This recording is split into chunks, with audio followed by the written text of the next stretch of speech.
Welcome back to the LTF1 podcast. We had an amazing response to our first video, so thank you for everyone that watched that. And remember to subscribe if you're enjoying our content. Let's jump straight in. My name's Akshay. I'm Ishan. My name's Raj. Let's talk F1. So, following on from the Turkish GP, what do you think about Leclerc's performance and his mistake on the last lap, Ishan? Well, personally, I think Leclerc was too harsh on himself because he went into a rant. Yeah, he went into a rant about how what a bad job he did. Let's not swear. What a bad job he did. But I don't think he necessarily did, because I think the lockup at the end, it's a fairly human mistake to make. I don't think it's a particularly stupid mistake to make. And considering he started 12th, at some points in the race he was 14th, and he came that close to podium, I think maybe he was too harsh on himself. But I can understand the frustration within, him making a mistake like that and, not getting the podium. He tends to be quite harsh on himself, though, right? Like a lot of the younger drivers, especially across the radio, tend to express that quite a bit. Even if I'm thinking back to Baku and George Russell last week, they're quite vocal when they do make mistakes, whereas the older drivers might just be like, "Oh, sorry about that," or just they try to make excuses. Is that the younger drivers have come into a social media age where there's a big focus on their personalities and who they are, and I think if they make mistakes like they do, like George Russell, was it last race before the Turkish GP? I think because there's more of a social pressure on them outside of racing, they have to show, and they have a big fan base online. They have to show the humility that they know they've made a mistake and it's their responsibility, even if sometimes it does come across a bit too harsh. Are you saying that maybe it's put on a little bit? Is that what you're saying?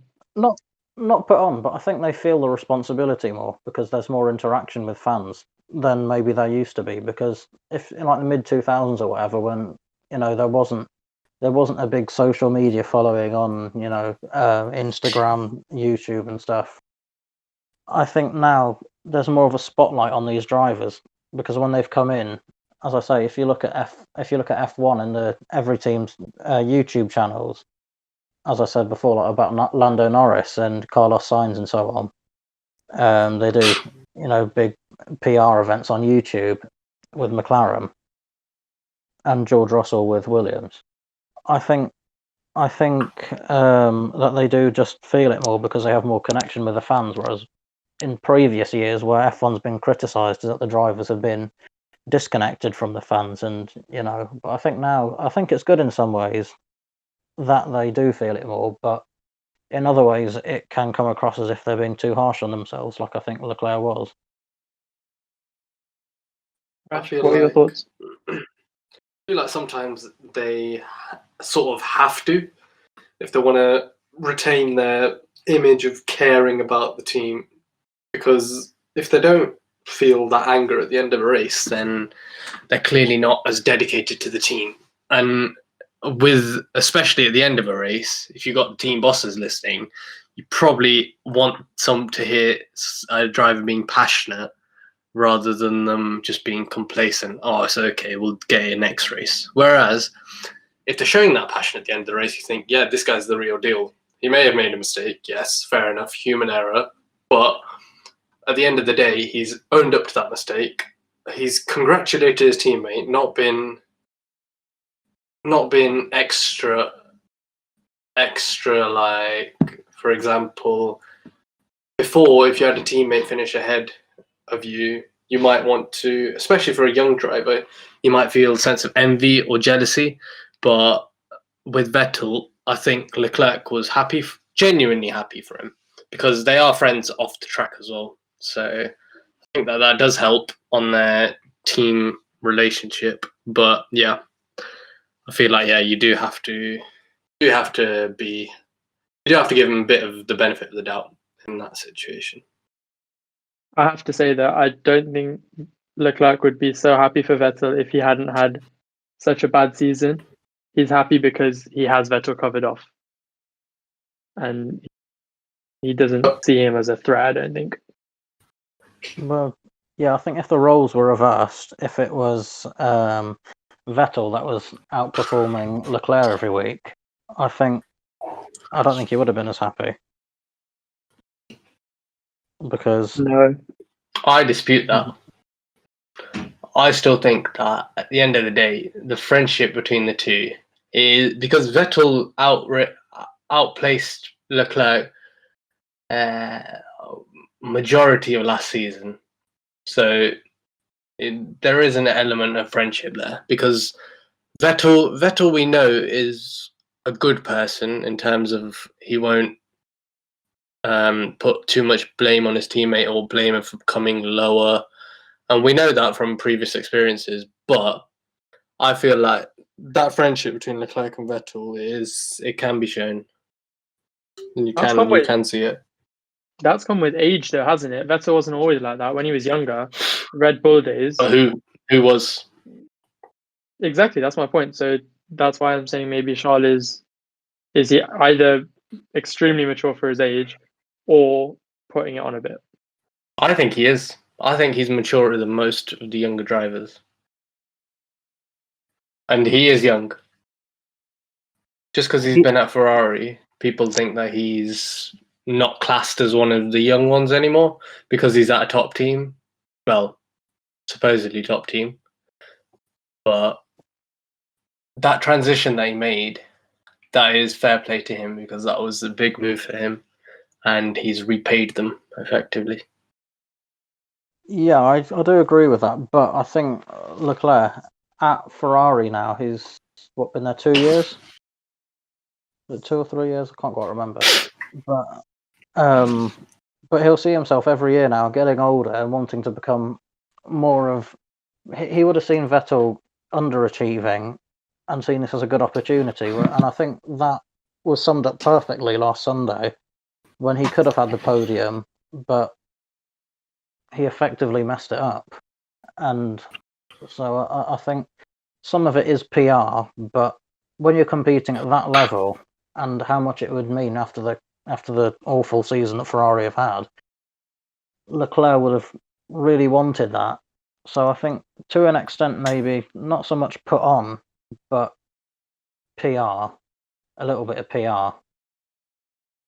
Bit of camaraderie, I feel. Yeah, but I can't see him meaning it though.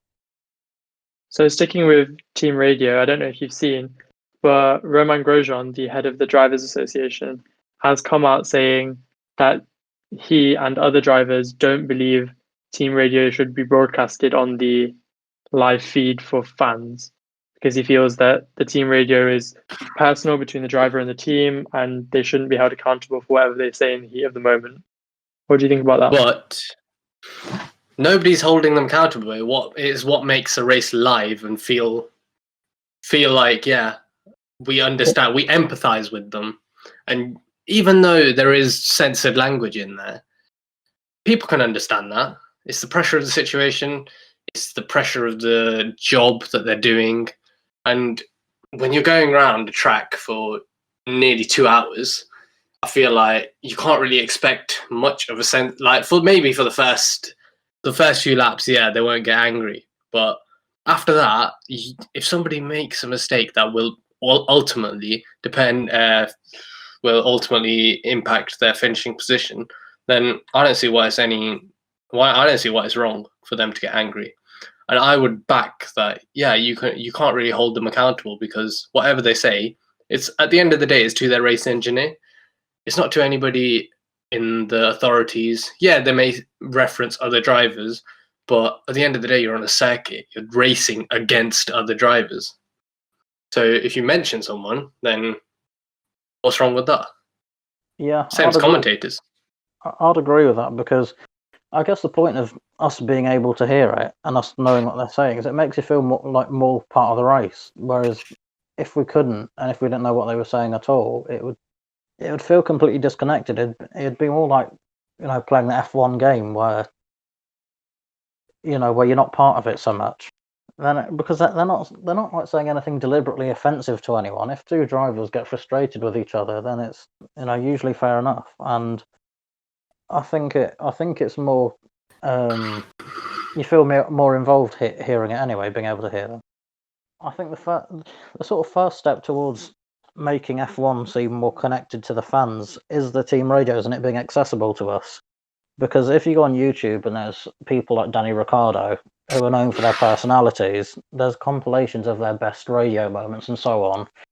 And I think that really, helps portray that they're humans outside of racing. Because I think otherwise, in like past years, they can be sort of seen as just these personalityless androids that drive around a track for 52 laps and then don't do anything else. Whereas I think that really helps people see that that they have personalities too, and it's the first step alongside with YouTube and events and social media that show that they're human and they have personalities. And drivers like Raikkonen, who they might not be world famous for their personality in the past, it's helped to show drivers like that also are more than just drivers. They're human beings who have personalities too.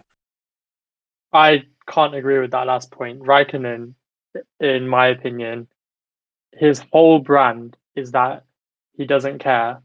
And then another driver like Stroll or Magnussen complains on the radio and they're vilified for it. Raikkonen does it and he's an angel and he's so funny, and it doesn't sit well with me.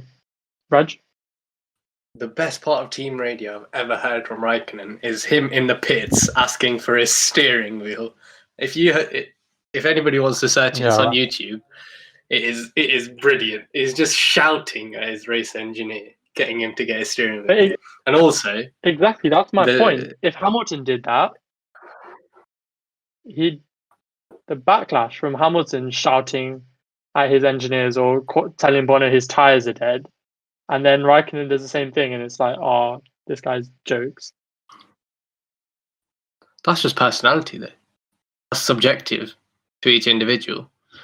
We'll carry on talking about last weekend's Grand Prix and how it was really heavily dominated by the fact that the surface was super low grip. That contributed to people like Bottas having a terrible race. And we didn't really get... I think so, yeah, 6 spins. And we didn't really get to see any of the cars pushing to the absolute limit of what they could have done on that track because of the surface. So do we think that in this era, Pirelli and the tires, it's a farce? The action and everything that we see and enjoy comes from really the cars and the tires not working as opposed to the whole thing working perfectly. So I do agree with that to an extent, because I think the best races this year have been ones where there's been, like when Hamilton's tyres, I forget which week it was, where his tyres were shredded and he had Verstappen catching up to him. Silverstone won. That was a brilliant race. Yeah, Silverstone, yeah. But I think that's, if you look at Bernie Ecclestone a few years ago, some of the ideas he wanted to implement, because F1's been criticised for not being as exciting and aggressive as it used to be. I think those sorts of things are needed in the sport at the minute. Like, one of his ideas was to introduce sprinklers to the track, so it's wet it's wet whenever he wants it to be, so it can make a race more exciting. But I think it shows more of it says more about a driver that's able to cope and handle with those conditions. Like if you saw Hamilton's tyres at the end, it shows how well he's able to cope with the conditions, whereas Bottas, not so much. Bernie Ecclestone is a bit of an extrovert, though. He was a very charismatic individual, shall we say. I did used to like him, to be fair, but I do feel like that is going too far. I think the only difference between Eccleston sprinklers on the tracks and the tyres this weekend is that the sprinklers on the track is a lot more in your face. The tyres, unless you look into it, you wouldn't be able to tell that Pirelli bought the wrong set of tyres for this weekend, and that's why everyone was slipping around. It's just a little bit more subtle. It's like DRS, you barely notice. I do agree with that, but I think, as I said before, I think it more highlights the skill of the driver. So you're happy to continue down this line of prescribed wear on the tyres and a very strategy dominated race, or would you prefer to see tires that they can push to the limit and then it drops off a cliff? But if we look in terms of strategy, then somebody like Vettel, who got a podium for the first time this season, strategy played into his favour. So I do think that strategic element does bring a different perspective to the sport. And it is, well, I mean, he would have been fifth, but he managed to get up those positions and somehow get on the podium. So fair enough to Vettel and Ferrari for that strategy, but it did make the race more interesting. Yeah, and we had some comments on our Reddit page as well from fans saying the race was won by the driver with the best tire management skills, which is correct. 1 and 2, Hamilton and Perez were in those positions because they managed to take the tire a lot longer and make it last better than other people. Lance Stroll, I feel he was very unlucky at the weekend. What's your thoughts on that? I am quietly skeptical about this under the wing damage that they found a couple of hours after the race. I have a feeling that once the lead slipped away from him, he was always just going to fall backwards because he was putting more pressure onto himself, overdriving the car. It was always going to be downhill. I'm not too sure about the damage or the extent of the damage. I'm not sure if they've released pictures, but I think, and I can't remember which lap it was when Stroll came out of the pits and he was behind Verstappen. I think from that moment you could see that he was panicking about he'd lost his lead, and after that, as Akshay said, he was overdriving, and in the end it cost him, and he ended up finishing ninth. But I think partially that could be to do with experience because he's not had that much experience, being first. He doesn't have the same level of composure. Yeah, I think maybe the pressure got to him, and he doesn't have the level of composure to deal with that pressure as of yet. I agree with that. I think that the pole position that he got on Saturday was the pinnacle of, let's say, his F1 career so far. And I feel like that, just the adrenaline that he must have got from that, I feel like it sort of he sort of overexerted himself in the race and tried to do too much in a sense. Yeah. Rather than just driving to his abilities. You could tell that he wasn't relaxed. You could tell he wasn't relaxed or calm because he's not used to being in that position. But on the same token, I think it shows what a good driver Perez is, how professional Perez is, that he managed to still get a podium. Yeah. Would you say that Perez was driver of the day then? No, I wouldn't, because in my opinion, until he locked up at the end, Leclerc would have been driver of the day for me. But Hamilton edges it for me because he was amazing on Sunday. I'd say Vettel. But that is biased because I'm a Vettel supporter. But I would go Vettel, personally. Because to get a podium in that car, in those conditions, okay, you can point towards strategy and say, yeah, strategy, fair enough. He got his team worked out. Yes, this is what we need to do. This is the lap that we need to pit. This is how many stops we need to do. But I still think he's got it in him. And he did show some of the old Vettel in him at the weekend. Yeah, and for me, driver of the day wise, if I'm thinking driver of the day, I usually don't include Hamilton in that because he's so dominant. He could be driver of the day every weekend. He always does an excellent job. I wouldn't usually include Hamilton, but I think that race was an exception for me. He did gain several positions, to be fair to Hamilton. So I could see the argument being made for him being driver of the day. But as you allude to, his dominance sort of makes him part of the elite, and in that sense, I don't think he gets the respect he deserves, even for the best drives that he does that don't consist of him running around at the front 70 laps. On that note, we'll end the podcast. Thank you to everyone that's listened this week and last week. If you like and enjoy the content, then please share and subscribe. Hit the notification bell to get an update for when we release our next video. And whilst you're at it, don't forget to follow us on Twitter at _LTF1_ and Instagram at LTF1official. Cheers, guys. See you later. That's all from us. Bye for now. They can't see you. Wait, you're also doing the intro. Context. Over and out.